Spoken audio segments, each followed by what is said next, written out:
What if I told you there's one thinking tool that Elon Musk used to make rockets 50 times cheaper, that Steve Jobs used to create the iPhone, and that completely changes how you solve any problem in your life?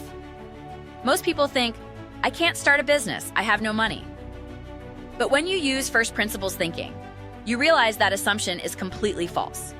And in this episode, my guest Sora is breaking down the exact four-step process the world's greatest entrepreneurs use to solve impossible problems.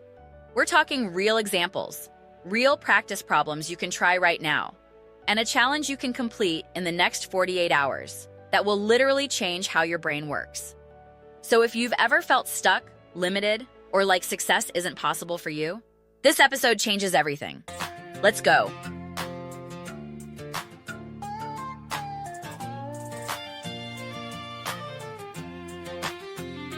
She's got a mind, she's got a spark, lighting up dreams from dawn to dark. Tallie talks, yeah, she's the voice, asking the questions, making the choice. Young hustlers rising, stories to tell, big ideas where passions dwell. Pull up a chair, grab your seat, let's talk the hustle, let's feel the beat. Tallie talks, yeah, Tallie talks, turning whispers into walks. Dream it big, take the shot, this is the place where dreams get caught. Tallie talks, oh, Tallie talks, Tallie talks, ooh, yeah. Hey everyone, welcome to a very special episode of Tallie Talks. I'm Tallie Pennyworth, and today we're doing something completely different. If you've been following Season 2, you know we've been studying the greatest entrepreneurs in history. People like Elon Musk, Steve Jobs, Jeff Bezos, Milton Hershey. And there's one thinking tool that shows up over and over again in their stories. It's the secret weapon that allows them to solve problems everyone else thinks are impossible. It's called first principles thinking. And today, I've brought in someone brilliant to teach us how to actually use it. Everyone, meet Sora. Hey, Tallie, thanks for having me. Sora, for people who don't know you, tell us a little about yourself. Sure. So I'm 16, and I'm kind of obsessed with problem solving and systems thinking. I've started 2 businesses. One failed, one's still going, and I've spent the last few years studying how the best thinkers in the world actually think. First principles thinking is basically my superpower now. Once you learn it, you can't unsee it. It changes everything. Okay, I love that energy. So today, Sora is going to teach us a complete masterclass on first principles thinking. By the end of this episode, you're going to know exactly how to use this tool to solve any problem in your life, whether it's starting a business, making a tough decision, or figuring out your future. Sora, take it away. Let's do this. All right, so let's start with the basics. What is first principles thinking? Here's the simplest definition I can give you. First principles thinking is breaking down a problem to its most fundamental truths and building up from there, instead of copying what everyone else does. Okay, but can you give me an example? Because that still sounds kind of abstract. Yeah, let me show you how most people think versus how first principles thinkers think. Most people, reasoning by analogy. I want to start a business. Businesses need inventory. Inventory costs money. I don't have money. Therefore, I can't start a business. First principles. Thinkers. I want to start a business. Wait, what is a business fundamentally? A business is providing value that someone pays for. Do I need inventory to provide value? No, I could provide a service or pre-sell products and make them after I get paid. Therefore, I can start a business without money. See the difference? Oh, wow. So most people accept assumptions as facts, but first principles thinkers question everything? Exactly. Most people think by analogy. They look at how things are currently done and make small improvements. But first principles thinkers go all the way back to fundamental truths and rebuild from scratch. Let me give you a real-world example. Elon Musk and SpaceX. When Elon wanted to start a space company, everyone told him rockets cost $65 million to launch. That was just reality. That's what rockets cost. Accept it and move on. But he didn't accept it. Nope. He asked a first principles question. What are rockets actually made of? The answer, aluminum, titanium, copper, carbon fiber, and fuel. Then he looked up the commodity prices of those materials. And guess what? The raw materials for a rocket cost about 2% of the typical rocket price. Wait, only 2%? Only 2%, which meant 98% of the cost was everything else: the old manufacturing processes, the bureaucracy, the fact that rockets were thrown away after one use. So Elon thought, if the materials only cost 2%, why can't we build rockets for way cheaper? And why are we throwing them away? What if we made them reusable? Everyone said it was impossible, but he did it anyway. And now SpaceX has the cheapest rockets in the world, and they're reusable. That's insane. So by questioning one assumption, that rockets have to be expensive, he completely changed the space industry. Exactly. And that's the power of first principles thinking. It lets you see solutions that literally everyone else is blind to. Okay, so I'm sold. This sounds amazing. But how do I actually do it? Like, what's the process? Great question. That's what we're going to cover next. I'm going to teach you the exact step-by-step process I use. All right, so first principles thinking isn't magic. It's a repeatable process. Anyone can learn it. Here are the 4 steps. Step 1. Identify and write down your assumptions. The first step is to get really clear on what you currently believe about the problem. Write down every assumption you have. And here's the key. You have to be honest. Most of your assumptions are things you've never actually questioned. They're just beliefs you inherited from society, from your parents, from school, from conventional wisdom. Can you give me an example? Sure. Let's say you want to go to college, but you're worried about the cost. Here are your assumptions. I need a college degree to be successful. College is expensive and requires student loans. You can't get a good job without a degree. Everyone goes to college, so I have to too. Now, write all of those down. Then comes the hard part. Challenge each one. How do you challenge them? You ask, is this actually true? Or is this just what I've been told? Let's go through them. I need a college degree to be successful. Is that true? Did Steve Jobs have a degree? Did Mark Zuckerberg finish college? Did Oprah need a degree to build her empire? No. So this isn't universally true. College is expensive and requires student loans. Is that true for all education? What about community college? What about online courses? What about apprenticeships? So maybe there are cheaper ways to learn. You can't get a good job without a degree. Is that true? Plenty of software engineers, entrepreneurs, and creatives don't have degrees. So this isn't a universal truth. Everyone goes to college. Is that true? Actually, no. Millions of successful people don't go to college. So this is just social pressure, not reality. Oh, wow. So just by questioning the assumptions, you realize that most of them aren't actually true? Exactly. And once you realize that, you're free to think differently. Step 2, break the problem down to fundamental truths. Once you've challenged your assumptions, the next step is to get down to bedrock reality. What is actually fundamentally true? I'm talking about things that are true regardless of human opinion. Physics, math, basic logic. So like laws of nature? Exactly. Things you can't argue with. Gravity exists. You need food and water to survive. Time moves forward. These are fundamental truths. Okay, so how do you apply that to a real problem? Let's use the college example again. What are the fundamental truths about education and success? Truth number 1. Success means different things to different people. Wealth, happiness, impact, etc. Truth number 2. Most careers require specific skills. Truth number 3. Skills can be learned through multiple paths: college, self-study, apprenticeships, experience. Truth number 4. Employers ultimately care about results and capabilities, not just credentials. Truth number 5. College costs money and time. So the fundamental truth is, you need skills and the ability to provide value. How you get those skills is flexible. So once you break it down like that, college becomes just one option, not the option. Exactly.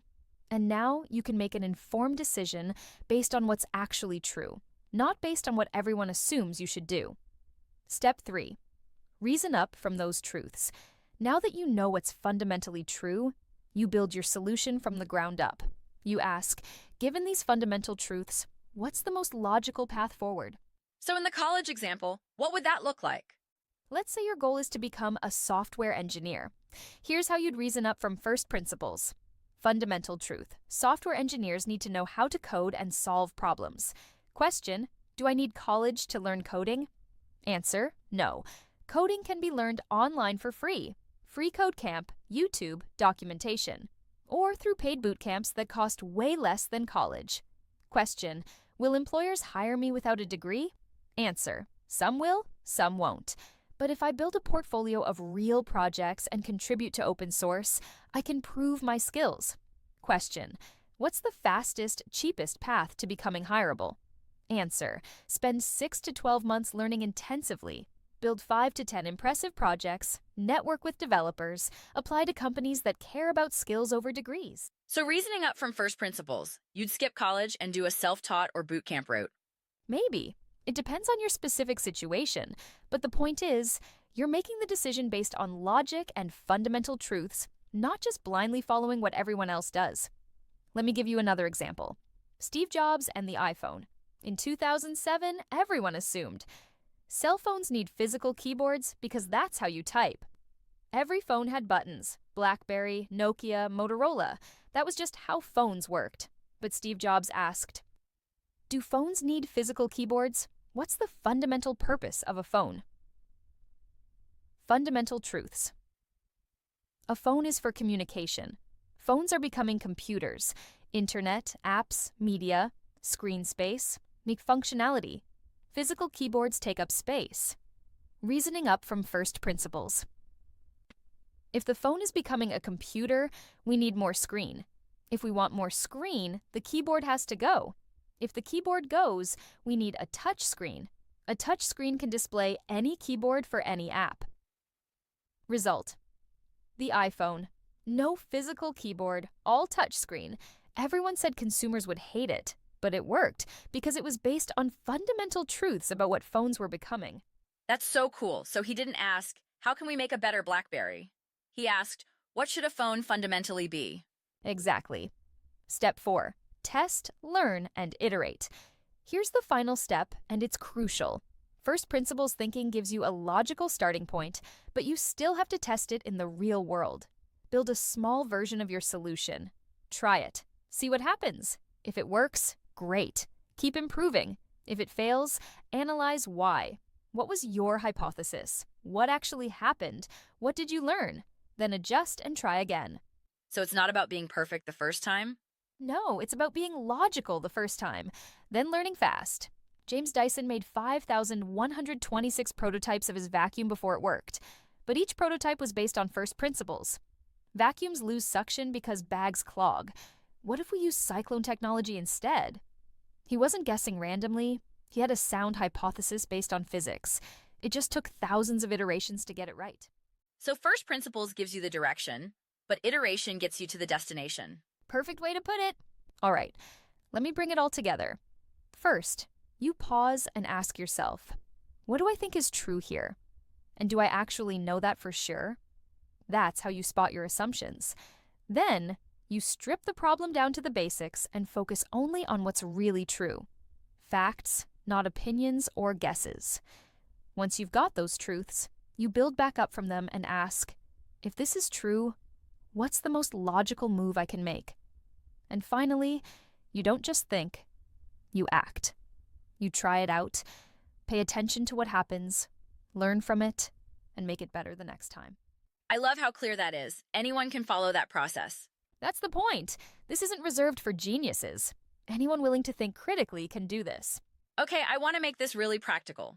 Can we take some real problems that young people face and work through them using first principles? Absolutely, let's do it. This is huge. So many people say, I'd start a business, but I don't have the money to invest. Okay, step 1. Let's find the assumptions hiding in this idea. People often think starting a business means you have to have money, that you need inventory sitting on shelves, that marketing costs a fortune, and that without a website and fancy branding, you're not real yet. But now comes the important question. Do you actually need money to start a business? Or is that just something we've been told so many times that it feels true? I mean, it depends on the business, right? Exactly. So now we move to step 2, finding the truths that don't change. At its core, a business is simple. You create value, someone's willing to pay for it, and what's left is profit. That value doesn't have to be a physical product. It can be a service or a skill. And here's the key part. Services usually cost nothing to start because you're selling your time or knowledge. Digital products are the same way. You can build them with nothing more than a computer. And in many cases, you don't even need inventory first. You can pre-sell, get paid, then create or buy what you promised. So now comes step 3. If these things are true, what kinds of businesses could you start without any money at all?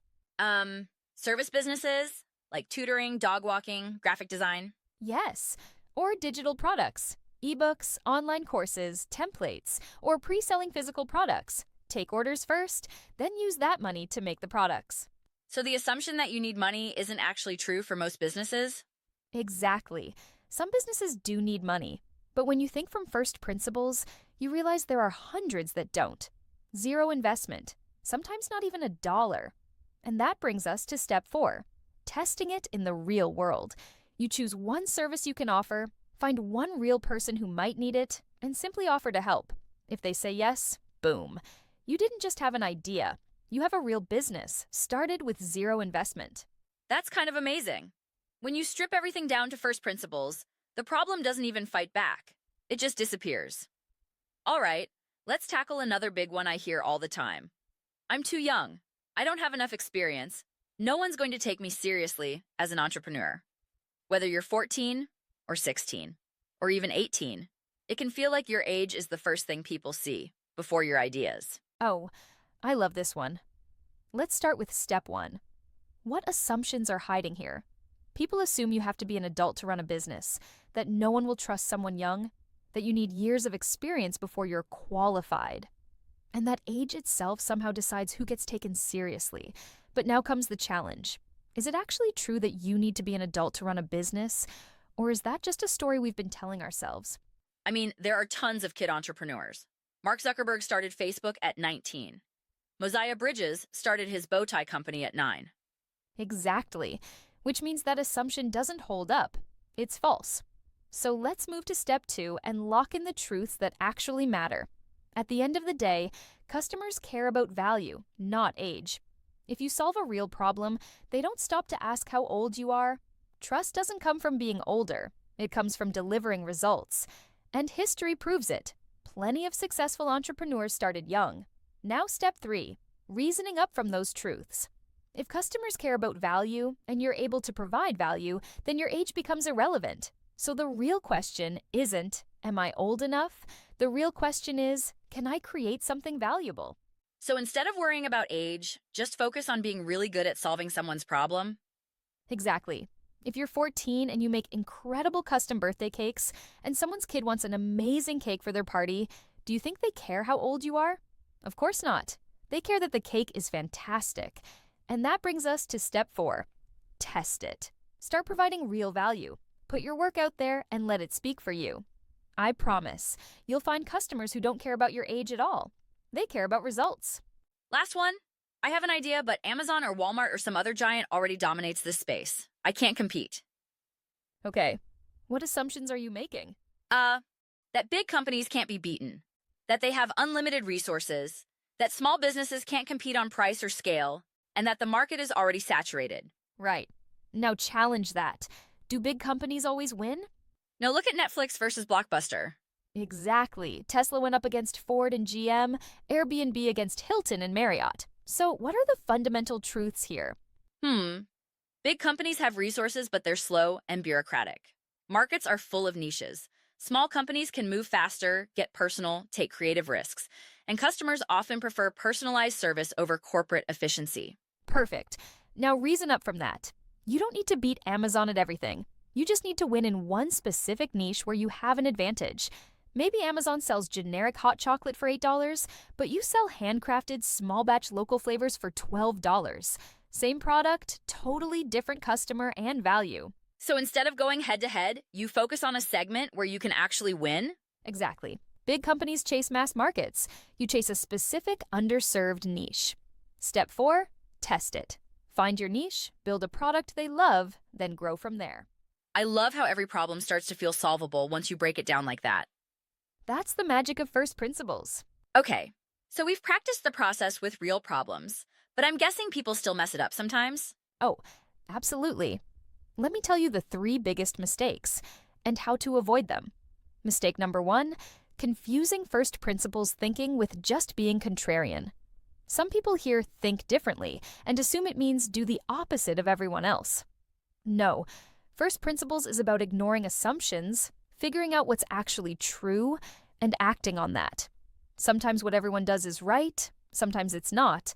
The point is truth, not rebellion. So it's about being correct, not about being rebellious? Exactly. First principles thinking is powerful, but you still live in the real world with real constraints. You can't break the laws of physics. You can't ignore human psychology. You can't pretend resources don't matter. So while you should challenge assumptions, don't ignore reality.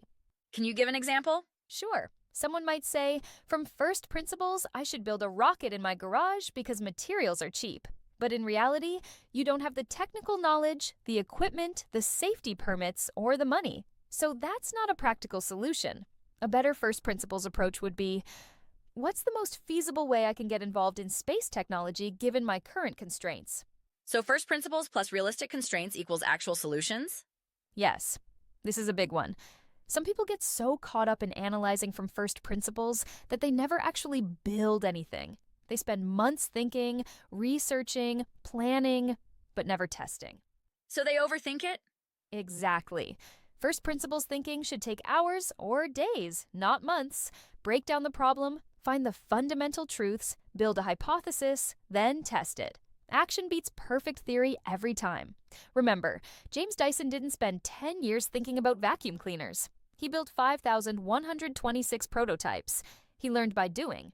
So think deeply, but act quickly? Exactly. Okay, Sora, we're almost out of time. What should people actually do with this information? Great question. Here's your challenge. Right now, pause this video. Grab a piece of paper or open a note on your phone. Step 1. Write down one problem you're currently facing. It can be anything. A business idea you want to start but feel stuck on. A decision you need to make. A goal that feels impossible. A limitation you think you have. Step 2. Write down all your assumptions about this problem. Everything you believe to be true. Step 3. Challenge each assumption. Ask, is this actually true or just what I've been told? Step 4. Write down the fundamental truths. What is actually true about this situation? Step 5. Reason up from those truths. Given what's actually true, what's the most logical solution? Step 6. Commit to taking one action on that solution within 48 hours. That's it. One problem, 1 hour of thinking, one action within 48 hours. And what if their solution doesn't work? Then they learn something. They iterate. They try again. The whole point is, most people never even start thinking this way. Just by doing this exercise, you're already ahead of 99% of people. Sora, this has been incredible. Thank you so much for breaking this down. Thanks for having me. This was fun. So let's bring this home. Why does first principles thinking actually matter? Like, why should people care about this? Because it's the difference between accepting the world as it is and actively designing the world you want. Most people go through life accepting limitations that aren't actually real. They say, I can't do that because that's impossible because everyone knows that. But first principles thinkers say, wait, is that actually true? What if we did this differently? Let me figure this out from scratch. And that mindset is what changes everything. It's like you're giving yourself permission to question everything? Exactly. And when you question everything, you start seeing opportunities that everyone else is blind to. That's how Elon Musk built reusable rockets. That's how Steve Jobs created the iPhone. That's how Jeff Bezos built Amazon. And that's how you can solve whatever problem you're facing right now. All right, here's what we learned today. First, the 4-step process. 1. Identify and challenge your assumptions. 2. Break the problem down to fundamental truths. 3. Reason up from those truths. And 4. Test, learn, and iterate. Then, the 3 most common mistakes to avoid. Mistake 1. Being contrarian instead of being correct. Mistake 2. Ignoring practical reality. Mistake 3. Analysis paralysis. Overthinking without taking action. So here's your challenge. Pick one real problem. Apply the 4-step process. Take one concrete action within the next 48 hours. And remember, you don't need to be a genius to think this way. You just need the courage to question assumptions and think for yourself. That's the whole point. This tool isn't exclusive. It's available to everyone if you're willing to use it. So to everyone watching, stop accepting limitations that aren't real. Stop following paths just because everyone else is walking them. Start thinking from first principles. Figure out what's actually true. Build up from there and create solutions everyone else thinks are impossible. Because most impossible problems, they're only impossible if you accept the assumptions everyone else accepts. This has been a special Masterclass episode of Tallie Talks. If this helped you, share it with someone who needs to hear it. And leave a comment telling us what problem you are going to tackle using first principles thinking. And tag me. I want to see what you come up with. Thanks again, Sora. This was incredible. Anytime, Tallie? I'm Tallie Pennyworth. Now go think differently. Peace out. Okay, so you just learned first principles thinking. You know how to break problems down to their fundamentals. But here's what nobody tells you. The best entrepreneurs don't just solve problems. They see the entire system. They understand how one change creates 10 ripple effects, how fixing one thing can break 3 others, how the real leverage points are hidden where nobody's looking. And that's exactly what Sora's teaching us in the next masterclass, systems thinking. This is how Bezos built Amazon's flywheel, how Netflix destroyed Blockbuster before Blockbuster even saw it coming, how you can predict problems before they happen and design solutions that actually last. If first principles thinking teaches you to solve problems, systems thinking teaches you to solve the right problems. And trust me, once you see systems, you can't unsee them. Next episode, don't miss it.